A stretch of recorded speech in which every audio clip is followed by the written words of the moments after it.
kom je ne da. Ima jedna stina u njidrima Knina, ka i koru kruva Barbara je čuva.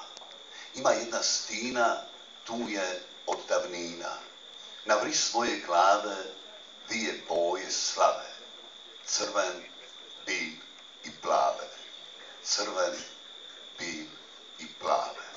Tili su te jugari stari, tili su te i Turci i Mleci, tukli su te svakakvi barbari, čija li si, Stino, svima reci. Ja sam Stina kralja Zvonimira, Hrvatska sam od vika vikova, darujte mi, braćo, malo mira, ja sam Stina vaših pradidova.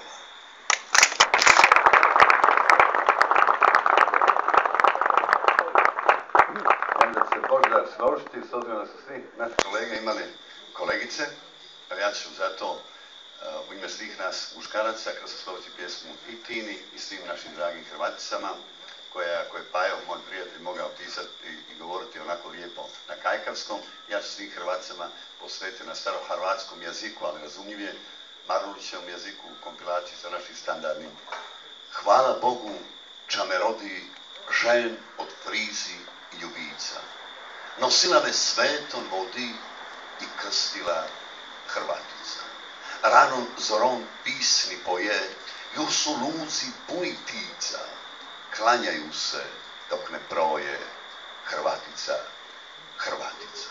Banka nima toke dive, za cić tek se nisan mica, znojen poji žadne njive, Hrvatica, Hrvatica.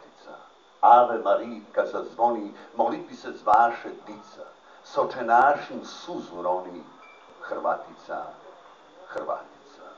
Taku vik je puk poznaje, još dok piše Karpatica, ali se nikad ne pridaje, Hrvatica, Hrvatica. Iznjedrila mnoge kraje, lipja od svih cesarica, cesarskom ča ona traje, Hrvatica, Hrvatica. Cican bilin dicu rani, slajin vengemendulica, od pogibli mlikom brani, Hrvatica, Hrvatica. A kad svimi spat se tilo, ona mili dičja lica, ni Hrvatske ne bi bilo da nam nima Hrvatica. Hvala.